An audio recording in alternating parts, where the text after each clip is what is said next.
Ready? अस्सलाम वालेकुम। स्वागत करते हैं, वेलकम, खुशामदीद आप सब लोगों का हमारे चैनल अफवान एक्टर्स में। तो उम्मीद करते हैं आप सब बड़े होंगे, अच्छे होंगे, अच्छे मूड में होंगे। मैं लोग हजरत सलाम अफवान। और आप लोग के लोग कर रहे हैं।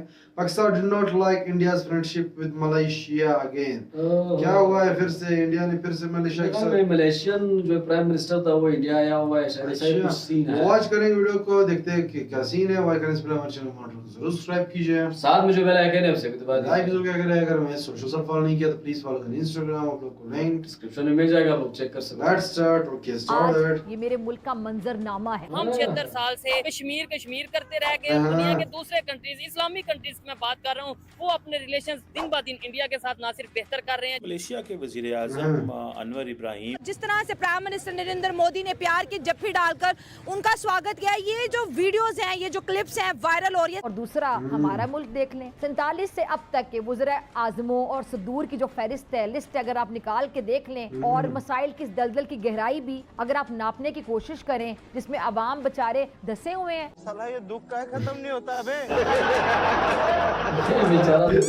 ममालिक की पाकिस्तान के साथ अच्छी दोस्तियां होती थी या जो कश्मीर पे बोला करते थे, आज इंडिया और मलेशिया मिलकर चाइना का मुकाबला करना चाहते हैं। भारत और मलेशिया सदियों से एक दूसरे से जुड़े। ये कोई क्यों नहीं बुला रहा? वर्ल्ड पॉलिटिक्स से 123 कंट्रीज है, लेकिन पाकिस्तान वहाँ मौजूद नहीं है। ये किसी और काम में मसरूफ है ना पाकिस्तानी इस टाइम, जैसा कि हमारा कौमी खेल ठरक। उनके टेक्नोक्रेट्स पूरी दुनिया के ऊपर जाके अपना नाम बनवा रहे हैं। हाँ भाई हाँ। मलेशिया में रह रहे लगभग 3 मिलियन भारतीय प्रवासी 30 हमारे लाख लोग बीच रहते हैं। एक लिविंग ब्रिज है। कि पिछले 14 साल के अंदर एक इंडिया था, 30 एक लाख भारत लोग था वहाँ पे। और आज का एक भारत है। आप दुनिया का कोई कंट्री देख लें जहाँ पे इंडियन टेक्नोक्रेट मौजूद नहीं। आर्टिफिशियल इंटेलिजेंस के ऊपर उनकी मास्टरी या फ्यूचर में आएगी, वो एक नया रंग दिखाएगी। वे भी आपको देखने वाली। हमें काफी जगहों से बाइकआउट हमारा हमें निकाला हुआ है कि आप लोग ना ही आओ तो अच्छा है, क्योंकि आपने यहाँ पे भी आगे ना कोई मुद्दा ही नया खड़ा करना होता। हम आखिरी वक्त तक मनसब पर जमे रहते हैं, मनसब से चिपके रहते हैं, मैं कब हो गया ये? और मुखालिफिन के सीनों पर मूंग दलते रहते हैं। कब हुआ कब? मोदी जी ने पोलैंड और यूक्रेन जाने से पहले मलेशिया की गर्दन दबोची है और अपने नीचे ले ली। ऐसे नहीं चले। और मैं ऐसा इसलिए बोल रहा हूँ, हालांकि आज मलेशिया के साथ भारत के बहुत अच्छे संबंध है और आने वाले समय के अंदर ये संबंध और भी बेहतर से बेहतर होते चले जाएंगे। लेकिन अगर आपको याद हो, 2019 के अंदर यही मलेशिया का पीएम तिगनी का नाच नचा रहा था हमारे देश को, हमारे देश के पीएम को। छोटा सा मुल्क होके भी बड़ी बड़ी बातें कर रहा था, पाकिस्तान के साथ मिलकर ढोल नगाड़े बजा रहा था। जहाँ एक तरफ तो अगर आपको बताओ तो 370 और 35A के खिलाफ पाकिस्तान और चाइना मिलकर यूनाइटेड नेशन के अंदर पहुंच गए थे कि भाई मुसलमानों की नागरिकता खत्म हो जाएगी, भ्रम फैलाने की कोशिश की, अफवाह फैलाने की कोशिश की। वहीं ये मलेशिया का राष्ट्रपति भी भारत की बुराइयां करने में लगा हुआ था। हालांकि मलेशिया ऐसी कंट्री है जहाँ पे भारत के खिलाफ कोई खास ज्यादा हेट नहीं है, जैसे कि पाकिस्तान में है। तो जश्न मनाया जाए। लेकिन वो कहते हैं ना, वक्त हमेशा एक जैसा नहीं रहता। जो कल तक भारत को कश्मीर के ऊपर गरिया रहा था मलेशिया, आज वही मलेशिया भारत का सबसे घनिष्ठ मित्र दोस्त बनकर खुश है। और सबसे ज्यादा दिक्कत हो रही है पाकिस्तानियों को, क्योंकि भारत और मलेशिया का ट्रेड ऑलरेडी $20 बिलियन के आसपास में है और भारत और मलेशिया ये चाहते हैं कि आने वाले समय के अंदर इसको दोगुना तक ले जाए। इतने रुपए की ट्रेड सुनकर इन पाकिस्तानियों की जीप लपलपाने लग गई है, क्योंकि वाकई में इतने पैसे भी होते हैं, क्योंकि इनके तो फॉरेन रिजर्व में $7 बिलियन पड़े हुए हैं, तो $40 बिलियन तो बहुत हो गए भाई। वाह भाई वाह। तो इसी टॉपिक पे पाकिस्तानियों ने दिया कुछ मजेदार रिएक्शन। बिना देर के चलते हैं पाकिस्तान। चलो भाई।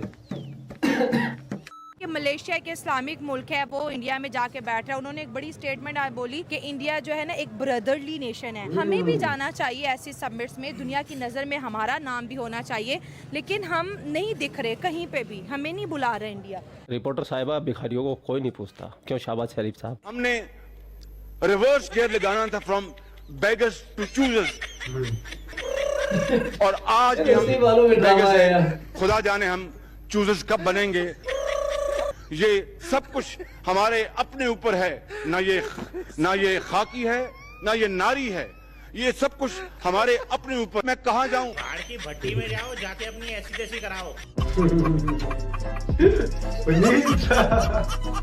देखो, बात तो ये है कि हमें जाना चाहिए और हम जाएंगे भी सही, अगर कोई बुलाए। हाँ। बुला भी नहीं रहे ना, यही वजह। और इसकी बुनियादी वजह हम खुद क्रिएट कर रहे हैं। हाँ। क्योंकि अभी तक हम वो बच्चों वाली सियासत पे खड़े हुए हैं। कोई बंदा उठ के टीवी पे बयान दे देता है कि मैं इंडिया का नाक तोड़ दूंगा, अच्छा कोई कहता है मैं इंडिया के दांत तोड़ दूंगा, कोई क्या बड़ी बड़ी छोड़ते हैं हाँ, बड़ी बड़ी है। बस हमारी सियासत यहीं पे खड़ी हुई है, ठीक है। और ये बड़ी डर्टी पॉलिटिक्स नहीं होगी? अब तो दुनिया इन जंगों से निकल आई है। अब लोग दुनिया कहती है हम ज्यादा पीस गजब की प्रमोट करने बेइज्जती वाले करा रहा है हैं, बंदा। हम ज्यादा इकोनॉमिकली वर्थ रखने वाले हैं, हमारे पास ज्यादा टेक्नोलॉजी है। अब तो इस चीज का रौब चल रहा है दुनिया में। वो तो अब इस चीज़ से भी दुनिया आगे निकल चुकी है। रिस्क रोजी तो अब मसला भी नहीं रहा। अब तो अंग्रेज़ों को देखो, दूसरे प्लैनेट्स पे जाके दूसरे मखलूकों को वो ढूंढ रहे हैं। वो तो वहाँ तक पहुँच चुके हैं और हम वहीं के वहीं खड़े हुए हैं और हम खड़े रहेंगे जब तक इस नज़रिए से हम नहीं निकलेंगे। ठीक है। और इस नज़रिए से निकलने के लिए अभी तो कोशिश स्टार्ट भी नहीं हुई है हमारी। जब कोशिश इसके मुताबिक स्टार्ट होगी तब जाके हम निकलेंगे। अब मतलब टॉपिक क्लाइमेट है, पाकिस्तान में क्लाइमेट नाम की कोई चीज़ नहीं है इस तरह। और दूसरी बात यह है कि हर दूसरे दिन इंडिया को धमकी दी जाती है डर्टी पॉलिटिक्स करने के लिए, अवाम को भटकाने के लिए। अवाम का नज़र जो है मसाइल के ऊपर नहीं। अब देखो, अब ये टॉपिक चल रहा है, अब तकरीबन यहाँ से 70% बंदे बैठे होंगे जिनको ये नहीं पता होगा ग्लोबल साउथ समिट क्या है, कोई ऐसी चीज़ भी है या कोई ऐसी मीटिंग भी हो रही है दुनिया में। अब मेरा अपना जो इलाका है वो इस वक्त सैलाब की जद में है, ठीक है। अभी तक हुकूमत को पता भी नहीं है कि वहाँ सैलाब है या नहीं है, ठीक है। और ये इस साल नहीं हुआ है। मैं जब से मतलब मैंने होश संभाला है, पहले 2010 में आया है, फिर 2014 में आया है, फिर उसके बाद 2020 में आया है। ये मतलब हर 4-5 साल बाद आता तो हर साल है, लेकिन हिट ज़्यादा करता है, अब पूरी आबादी को डबो देता है। और क्या है, इसके लिए सिर्फ एक उन्होंने बंद बनाना है, बंद बना के साइड पे उन्होंने पानी को कर देना है, लेकिन वो नहीं कर रहे। क्यों? अब जब इतना भी नहीं कर रहे हैं कि वो अपने मतलब आधे प्रोविंस को नहीं बचा रहे हैं डूबने से, वो डूब जाता है, तो कोई उनको कैसे बुलाएगा क्लाइमेट के उस मीटिंग के लिए? और जो अगले को धमकियाँ दे रहा है वो फिर उसको कैसे बुलाएगा? वीडियो बंदा बहुत ही होशियार था, जो कि यंग लड़का था, मतलब जवान था, लेकिन फिर भी उसको पता था कि यार क्या क्या कर। लेकिन क्या है यार, इस कंट्री का हालात नहीं बदलने वाले हैं। वो तालिबान जिसको दुनिया बहुत ही मतलब क्रिटिसाइज करता है, सैंक्शंस बहुत मतलब एक्सेप्ट ही नहीं कर रहा दुनिया, लेकिन वो अच्छा चला रहा है देश को। लेकिन इन लोगों का ये लोग जो है इसमें जो है सारे जितने भी गवर्नमेंट के जितने भी स्ट्रक्चर्स है, लाइक जितने भी इनके इंस्टीट्यूट्स है, डिपार्टमेंट्स है, सारे करप्ट बैठे हुए हैं और कोई कह रहा है, आवाम का किसी को ख्याल नहीं है। और आवाम भी इतनी बेगैरत है, मैं टू बी रियल ऑनेस्ट में I'm really sorry, लेकिन इतनी बेगैरत कोई भी निकल नहीं रहा है, सारे सो रहा है। कंट्री का अलग ही लेवल है, बाकी जो कंट्रीज में केयर नहीं करता है, मैं कंट्रीज में लोग नहीं करते हैं, वहाँ पे जो है आवाम की इज्जत होती है, रिस्पेक्ट होती है। यहाँ पे कुछ और ही सीन है, यहाँ पे तुम्हारा यहाँ पे जो है सही दूसरा दिन तुम्हारा सब कुछ खत्म हो जाए। वो बंदा नहीं मेरा रखे, मैं तो बहुत कुछ बोलने वाला हूँ वो दूसरी वीडियो में ना, वो हर जगह पे इतना वो स्ट्रॉन्ग होल्ड हर किसी को होता है। यहाँ पे कुछ अलग ही सीन है। लेकिन लोग जब निकलते हैं तब ज्यादा निकले तब बात होती है, लेकिन कोई निकलता नहीं है। आधे निकल जाते हैं और आधे जो है नहीं निकलते, इस वजह से वो लोग सह रहे होते हैं। बाकी जो है गरीब जो है गरीब होता जा रहा है और अमीर जो है अमीर होते जा रहे हैं। इंडिया की जो देखी जाएगी, देखो मलेशिया होगी, बाकी अफगानिस्तान से उनकी, हालांकि तो मैंने तालिबान की पहले बात की कि इतना ऐसा गवर्नमेंट है कि कोई दुनिया में, लेकिन फिर भी इंडिया की रिलेशन उसके साथ थोड़ा बहुत अच्छे चल रहा है। चाइना की अगर बात की जाए, वार चल रहा है एक साइड पे, लेकिन दूसरी साइड पे ट्रेड चल रहा है। मलेशिया हो गया, मतलब बांग्लादेश, रशिया के साथ ईरान के साथ अच्छे चल रहा है। तो ये इस तरह गवर्नमेंट चलानी पड़ती है। बट पाकिस्तान का कुछ अलग ही लेवल है भाई, हम तो खुद ही कंफ्यूज है। अब मलेशिया ने जो है देखो हाथ मिलाया हुआ है चाइना के, इंडिया के साथ जो है। इसी तरह जो है मलेशिया हालांकि उसके खिलाफ भी बोल रहे थे, इंडिया के खिलाफ, देखो उसके साथ हाथ मिला। वो पॉलिटिक्स से उनके चलते हैं, जिस तरह चाइना के साथ जो है इंडिया के ताल्लुकात खराब थे, बॉर्डर पे फाइट चल रही थी, लेकिन फिर भी पता नहीं 20 से 30 मिलियन डॉलर का जो है वो हो रहा है, ट्रेड हो रहा है।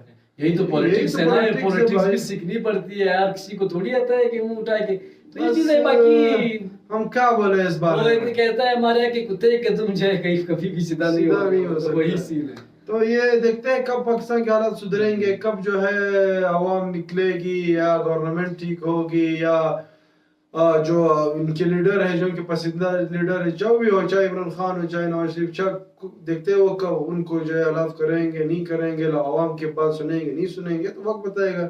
बाकी अगर वीडियो पसंद आए तो प्लीज रोशन मॉनिटर्स साहब मुझे पहले कहने उससे भी तो लाइव के लिए तो पता चलेगा सब बोल रहा है। स्वाभाविक है, इतना ही। अल्लाह हाफिज़, बाय बाय।